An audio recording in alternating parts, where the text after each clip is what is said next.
I'm very excited to bring you today's podcast. At the mix of the esoteric world of wealth and investing, I find this very unique relationship between the people and the companies that are built by those people.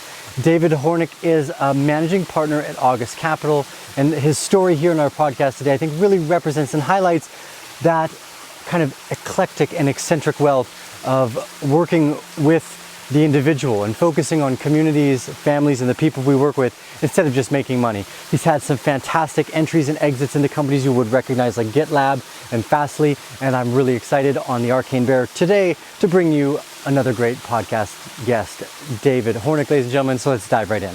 Now, I don't even want to try to go through and stumble the extremely impressive resume that you have, David. You've done so much in your career, so I won't even fumble it. I'll just thank you for joining us today. How are you doing? I'm doing great. Yeah, no, I've been very lucky to have the opportunity to go to lots of great institutions and meet a lot of amazing people. But in the end, as you kind of implied, it's about the life you live after that matters, right? Yeah, there's such a beautiful journey to this.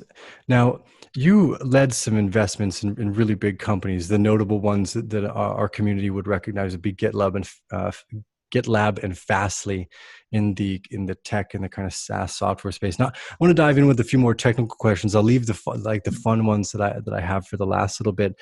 Can you tell us a little bit how you got into the investment world and what kind of drives your focus while looking for a company? Yeah, I mean, I got very lucky. I had been an attorney. I mean, I started out as to describe it as eclectic is probably kind. I went to Stanford as an undergraduate, and I ended up getting a degree in computer music, which is music and technologies. I then went and studied at Cambridge in England and got a master's in criminology. I was fascinated with criminal law, and in fact, my thesis back in the day was on hate crime in Britain and America, which is, of course, pretty relevant at the moment. I went to law school at Harvard and thought I was going to be a public defender. And it turned out that wasn't my path. I clerked for a judge. I worked at a big law firm in New York City. And in 1997, right as the internet was really exploding, I returned to the Bay Area to start working with startups. And I didn't really know what a startup was. My dad had sort of been a startup guy. He started a company in the computer space many, many years before this explosion. But I'd grown up as a kid who had a dad who made software. I didn't know what the startup world was like. And as I got back to the Bay Area, I realized that startups were just the most amazing things in the world.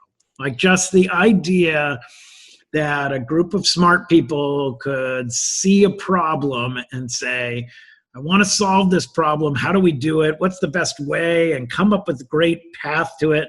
And then, gather great people and gather capital and gather resources and partnerships and really change the planet. That was 100% addictive. And I stopped sleeping, in all fairness. I was working day and night. It was just an amazing time.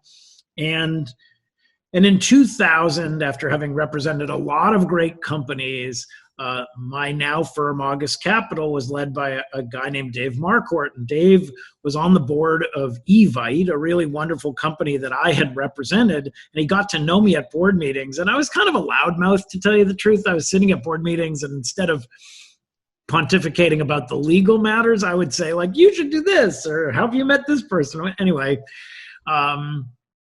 Dave Marquardt said to me, hey, have you ever thought about the venture business? And I said, yeah, I've thought about the venture business. And then that started a journey, a conversation with him about whether I'd be a good investor. And I joined his firm. And that was 20 years ago last week. So for 20 years, I've been a venture capitalist. That was the moment. And then suddenly you're a VC, and it's like, well, now what do I do? I guess I better meet amazing people. I better find great people. I better talk with them about how they want to change the planet. And, I got very lucky. I met amazing people. I backed some wonderful people. I mean, I was the first investor in Splunk when it was three gentlemen with a really interesting idea. It's now a $30 billion company and thousands of employees, right? And same thing, you talked about Fastly, you talk about GitLab or Bill.com. These companies get involved when they're these little teams of people trying to solve a big problem. And then you hope that it gets to be a big group of people solving a big problem. Oh, it's brilliant. I love seeing your passion for this sector too, and it was one of the things that kind of, I think, it drew us to your work, was this idea of conscientious or more compassionate, or the idea like conscious capitalism has really kind of helped drive some of the work that you do. So you were featured in a book by Adam Grant called Give and Take, around this idea of like meeting people. Can you tell us when this aspect of your life really became the noticeable driver of success? And I guess more so, as a better question, would you consider that line of conscientious behavior one of the more successful avenues that leads what you do? Yeah, for sure. I think that's true in everyone's lives. In fact, I was just on the phone. I was just having a Zoom call with a Stanford student, this really dynamic young guy, and this is what we talked about: was how can you be an important and positive part of the world while engaging with people who want to do a similar thing, and what happens over time, right? And the challenge is that it's not immediate, right? If you trade, I'll give you this and you give me that, it's immediate. It's like, oh, great, good deal, bad deal. Right. I win, you lose. It's, but this idea of, hey, you're really doing something interesting, how can I help you be successful, is, in the grand scheme of things, creates a much bigger impact, and then ultimately will be really valuable, not just to everybody you're helping, but also to you in the ecosystem. But it takes a long time, and you have to commit to it. And really it dates, I'd say, look, it dates back to my upbringing and my parents, who I think are lovely and generous and thoughtful humans. I also think that in the end, they're intellectually curious humans, and that's a huge piece of it. And then the next piece I'd pinpoint is I ran a dorm while I was in college, and there was a professor who lived in this dorm. His name was Cannell Jackson. And Professor Jackson, he really taught me this idea that everybody has something to offer, and you should ask questions, and you should try and help people become the best that they can be. And so I spent a huge amount of time with Cannell. He and I ran this dorm together, and we ran a speakers bureau. We brought 49 speakers to Stanford in 2 years, and they were all sorts of interesting people. And the driving factor was, wow, this person is amazing. Wouldn't we love to learn more about them? And he did this in life. We'd go to a restaurant, and he'd ask the waiter, can you ask the chef to come out here? And the chef would come out and say, how'd you make this so creamy? Like, that was just how he lived his life. And I thought, wow, that's kind of amazing. And then he'd say, oh, well, I should bring you some, this great thing I have. And the chef would be like, oh, that's amazing. Right. So, anyway, so I think Cannell taught me that everybody has something interesting to add, and engaging with people and being intellectually curious and then giving back is the best way to live your life, and that in the long run, it's hugely valuable to everybody. Yes, such a beautiful sentiment. Creating something that's productive, not just for ourselves, but for the community and the world at large. It's such a helpful thing to bring purpose into your life, aside from any monetary symptom or side effect that you're rewarded with. The job itself should be the fun part. I watched your TED Talks.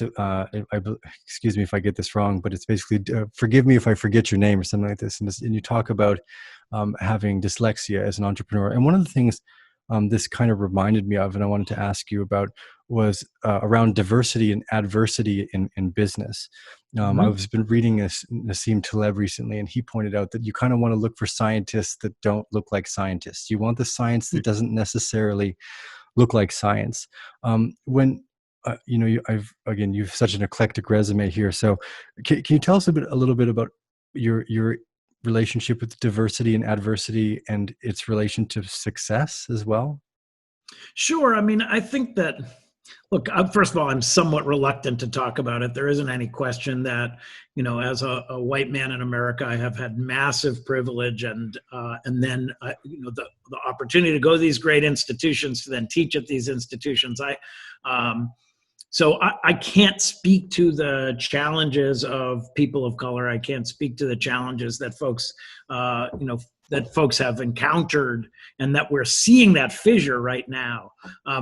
I can speak to the challenge of someone who had a learning disability. I can speak to this issue that ultimately, as a dyslexic, as someone who to this day finds reading a very, very onerous task in a world where smart people are supposed to be readers, right? Smart people read and less smart people don't. And so how do you do your job? How can you be a lawyer if it's hard to read? How can you be a venture capitalist if it's hard to read? Which is a very fair point, like, have to say. And yet, there's this great pair of researchers, the Ides, who wrote a book called The Dyslexic Advantage. And Dyslexic Advantage talks about the fact that for every challenge that one has, it builds a set of resources to counteract those challenges, and that dyslexics have a bunch of resources. And so I've been very lucky in that regard, because I think that it allows you to build greater empathy for other humans, to understand and extract value from the periphery, as opposed to, I'm going to go and read a bunch of work. I need to gather human intelligence, and I need to be able to prioritize it, and I need to understand what is more valuable and what is less valuable. All those things that I think are dyslexics are great at, it turns out, because we have to be, because otherwise you're kind of in trouble. And I think that's great. I think that as I look at everybody, and in business, I think, there are things they're great at, there are things they're less good at. Nobody is great at all of it, but the things that are challenges allow you to build opportunity around. And if you build a team that's all the same, then everybody has the same skills and the same deficits. And if you build a more diverse team of people, then people have more diverse skills, right? They have more diverse detriments that lead to greater skills around other things that are complementary to one another. Yeah, and what about with some of the founders of the companies that you invest in as well, from maybe from more of a peripheral perspective? Do you notice that founders, and maybe it's even part of the problems that they're trying to solve with the work they do, that for the adversity that they're trying to overcome, like they still manage to succeed even though it is tough on them? And do you think that there's a defining relationship that drives that kind of conscientious behavior and the empathy for others, that you have that relationship between still being able to be successful, even though there were many obstacles in not just your way, but maybe other founders or people that you invest with way as well? Yeah, I mean, I think that's a fair point. I mean, ultimately, entrepreneurship is all about adversity, right? Entrepreneurship is impossibly hard and extraordinarily unlikely. And so you have a set of people whose lives are running headlong into walls, and that's a super challenging environment. And so people who have had a lifetime of challenge and of overcoming challenge, I think, are really good entrepreneurs. And it's a key and important trait. And so, I think you point to something interesting, which is that, and by the way, it's people who embrace adversity, embrace challenge, because if you don't, you'll burn out. This is it is never a straight path. So if you're not someone who seeks adversity, embraces adversity, and is a problem solver, then entrepreneurship is not the job for you. Yeah, like you said, many sleepless nights sometimes, just from the sheer excitement of the work that's ahead. We're in a really strange time. as you said, the whole world is in a fairly anxious place right now with the lots of going on.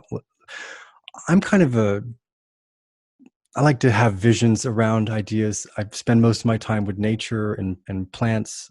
Um, do you have any visions of maybe what the next 5 or 10 years looks like? Because to me, this feels like there's a potential for not just a disruption in the way society is run, but in technology as well. I feel that we're on a big cusp of another like technological revolution.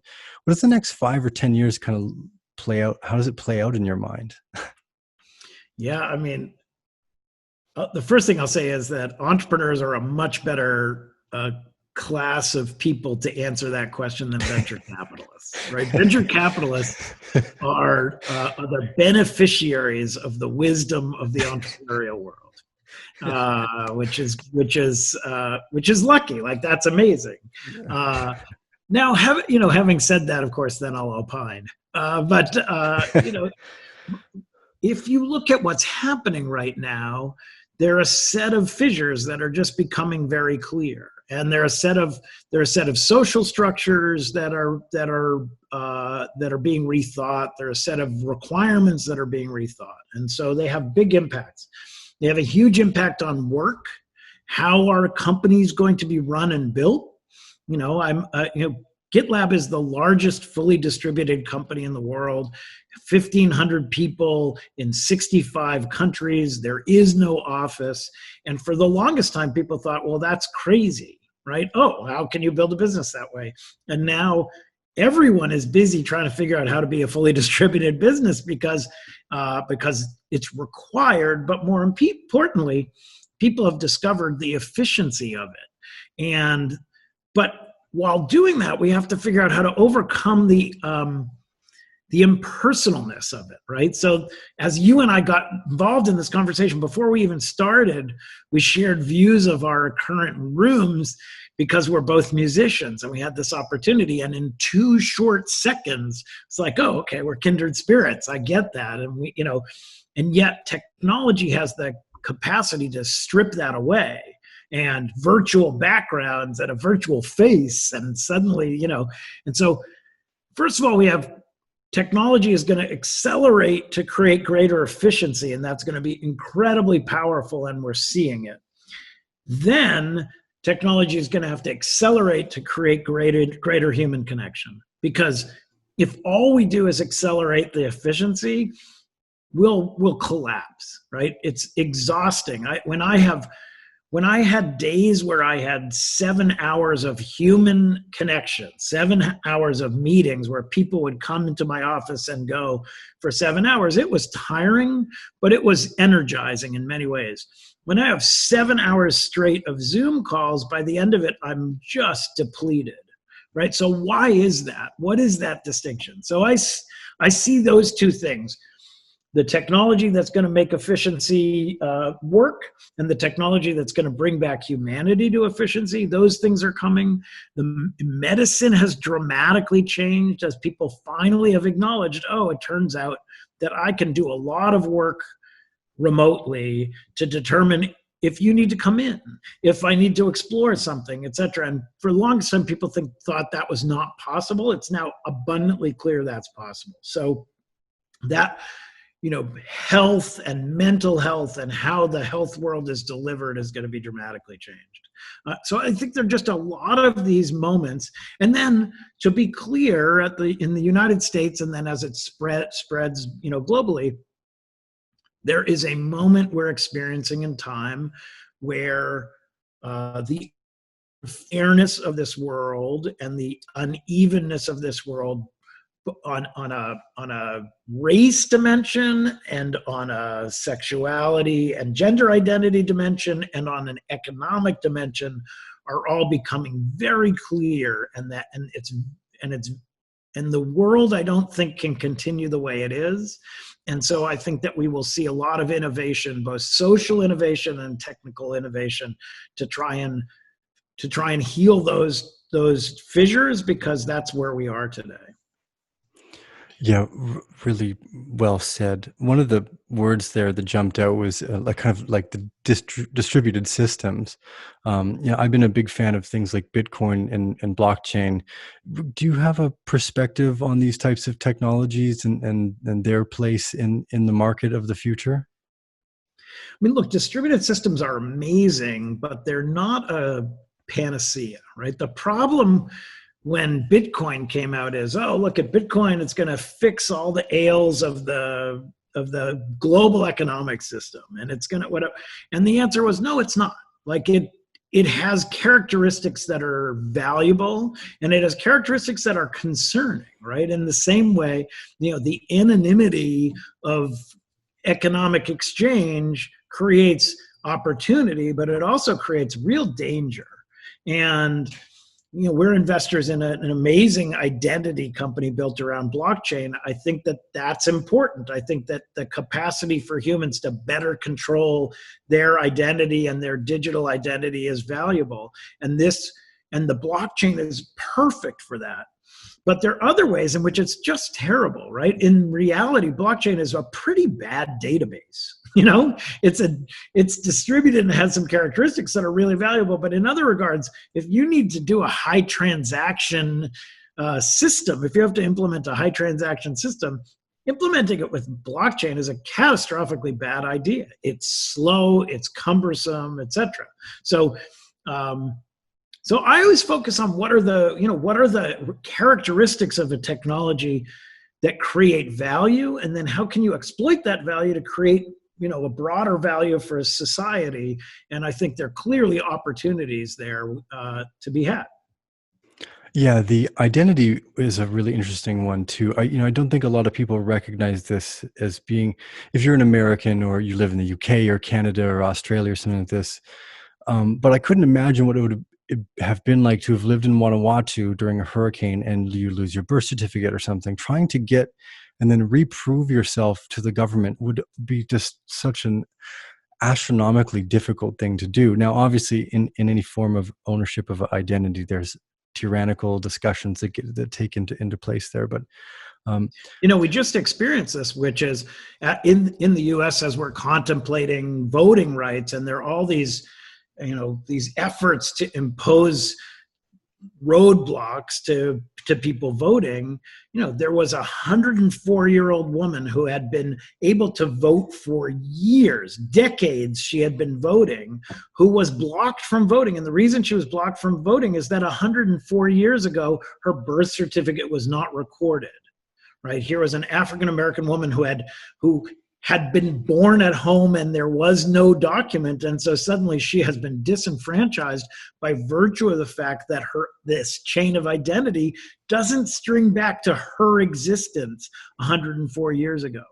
So that's unacceptable. And how do we solve these problems? Those problems are both important and opportunities. So that's, I think we will solve those things over time. yeah, obviously the only ethical question there is about who has the control over that data, because if they can just as easily delete it as they can ignore it, it gives them just as much power over the individual sovereignty to be a person. But this is such a fascinating area of discussion. As we move forward here, one of the things that I was really interested in is you have having done all this work in so many different spaces. Like you had said, you'd taken computer music, and I think you even mentioned at one point I think you started the computer music division of Stanford to some degree or another. Not quite. It's a little bit of a stretch. They had an amazing department, but it was a graduate department, and they did not have an undergraduate degree. And I wandered in and said, "Great, I'm here to take classes." And so over time, more and more undergraduate classes have been taught. I created my own. It was an individually designed major at the time because one couldn't major in computer music. And now there is a major. You can major in electronic music under the music degree, within the music degree, which is super exciting. Awesome. Such that's fantastic.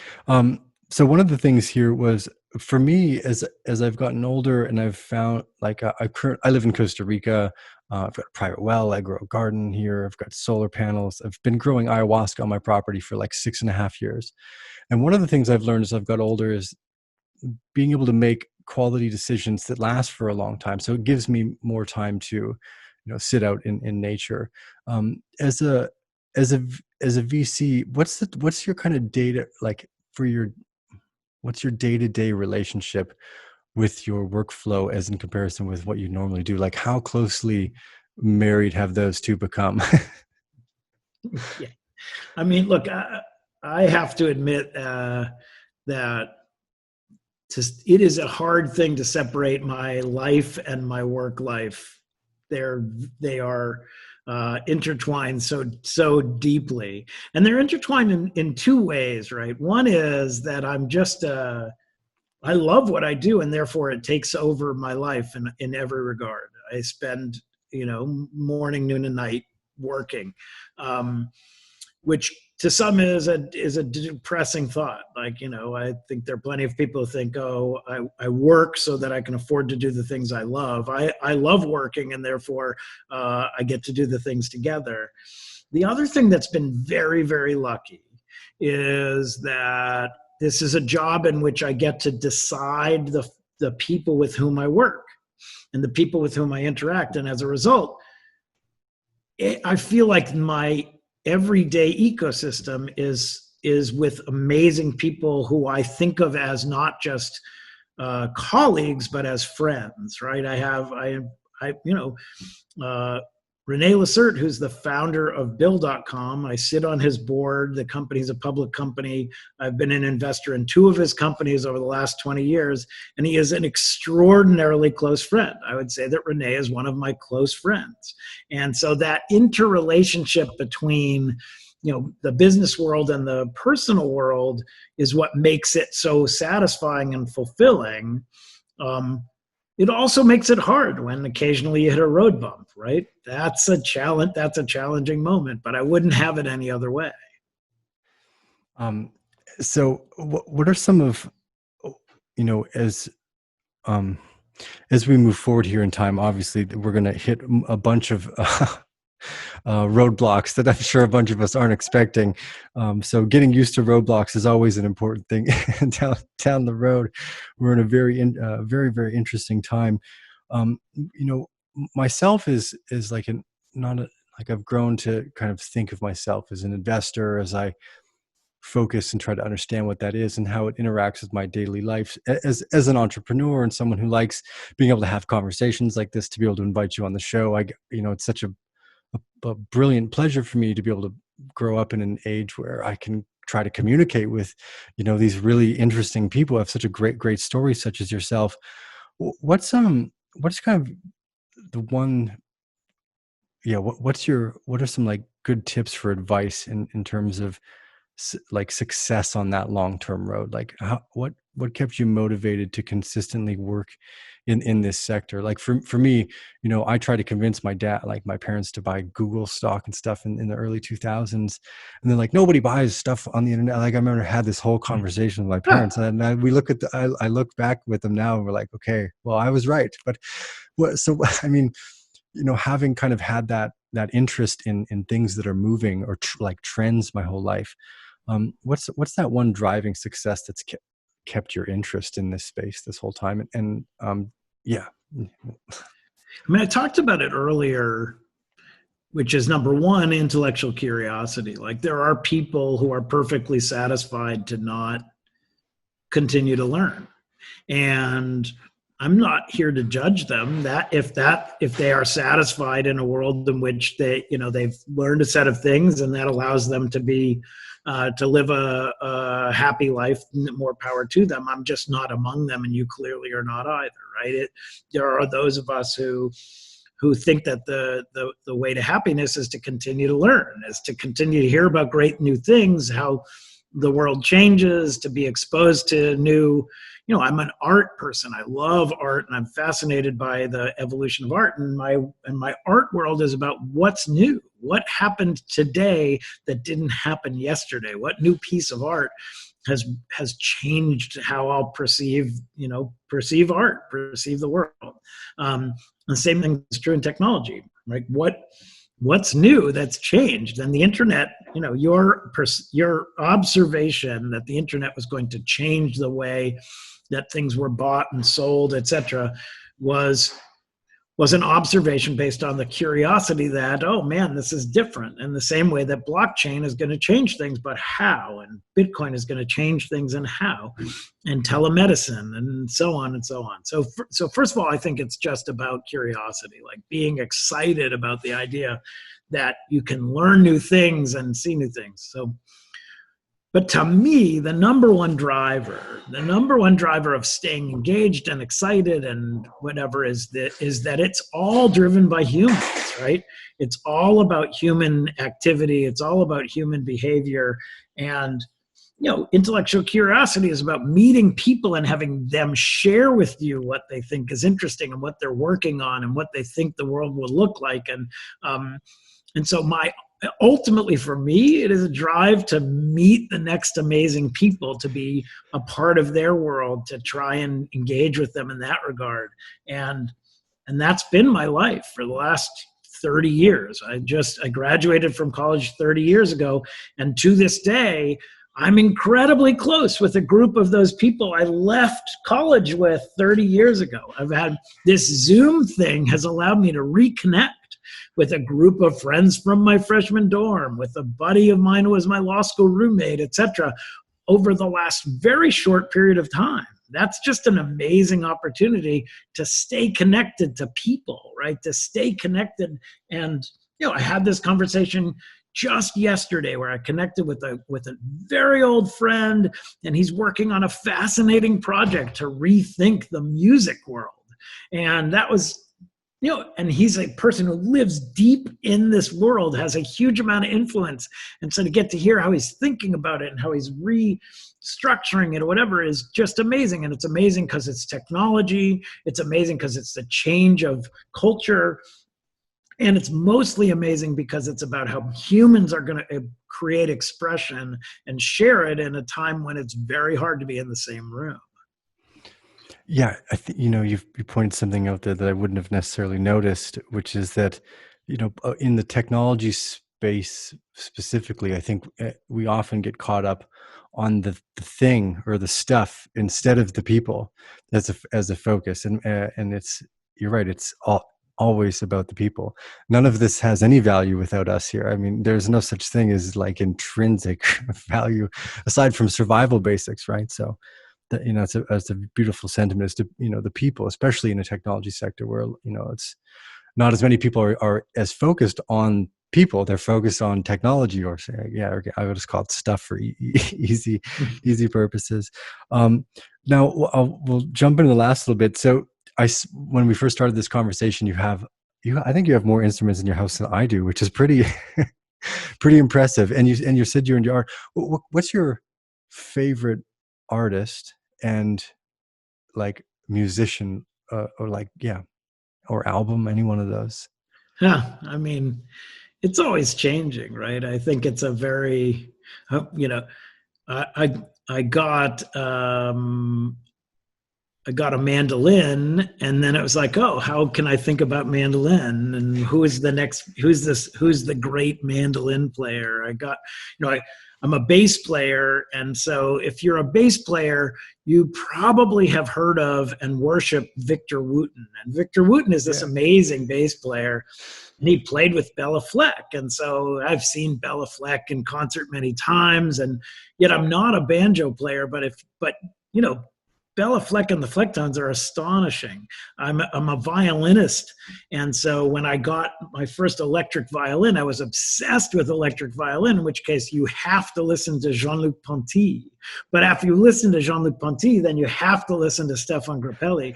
Stéphane Grappelli is not an electric violinist. But he's one of the greatest violinists to ever live, even though he's playing jazz, right? So each instrument has its human, its moment. So So I don't know.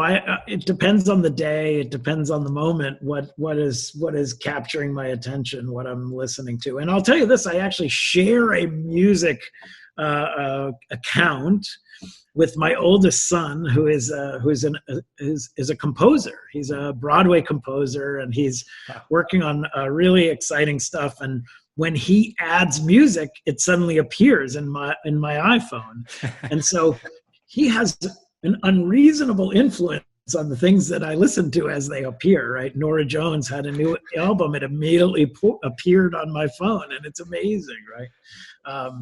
So music is amazing. I feel if I could do anything, I would create music. I think it is so important and so powerful, but I can't. So I guess I have to stay a venture capitalist. I don't believe you. I don't believe that you can't play.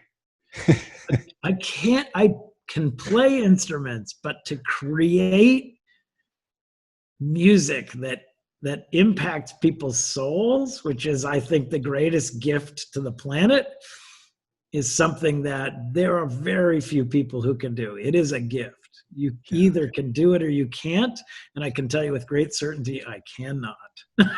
Yeah, it's like catching a wave too. Often the music is part of a, like Bob Marley, great example, part of a cultural movement that was taking place that really kind of propelled it into its its throne of, or its position of where it was. Whereas other music, I found a group called Tanaria Wen lately. They're North African music. Have you ever heard of like Ali Farka Touré? Mm-hmm. Yeah, Oh my yeah. God, I'm such a huge fan. I've fallen in love with this. But it's, Well, I tell you, I'm on the committee that works with Stanford on the concerts that they bring from this group, Stanford Live, and I just bought tickets to a concert that I think is very unlikely to occur, but it's the leading Tuvan throat singing band, and I don't know if you listen to Tuvan throat singing. Hun Tun, right? Yeah, absolutely. Yeah, Hun Tun, which is, they're amazing. Yeah, I agree. Honestly, I'll tell you what, I'll buy every ticket for the concert so I can go, because then I won't be surrounded by people. The only question is, can they get to here? So anyway. Wow. I saw them 2 years ago in Thailand at a music festival called Wonderfruit, and I wasn't going to go, and then I saw they were playing. I was like, okay, I changed my mind. I'm going. Like, I don't normally like electronic music. It's, so what an eclectic group. Like, how many people would know that group in the musical world? Yeah. Brilliant.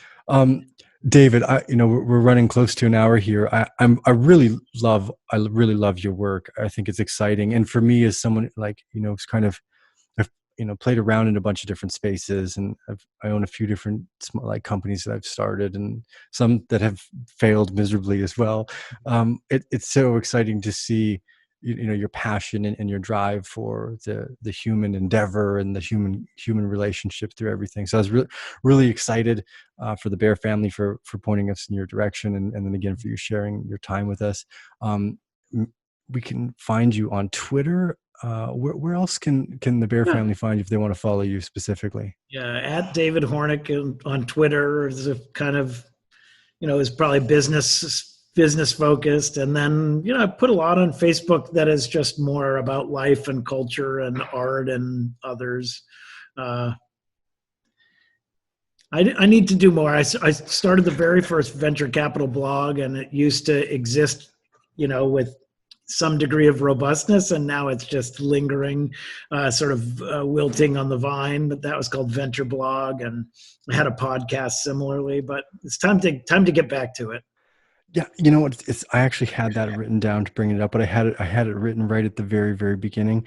I'm impressed that you did that. That's a very forward-thinking mentality there, and I think that you've proven that in so many different fields now. You definitely should bring VentureCast back.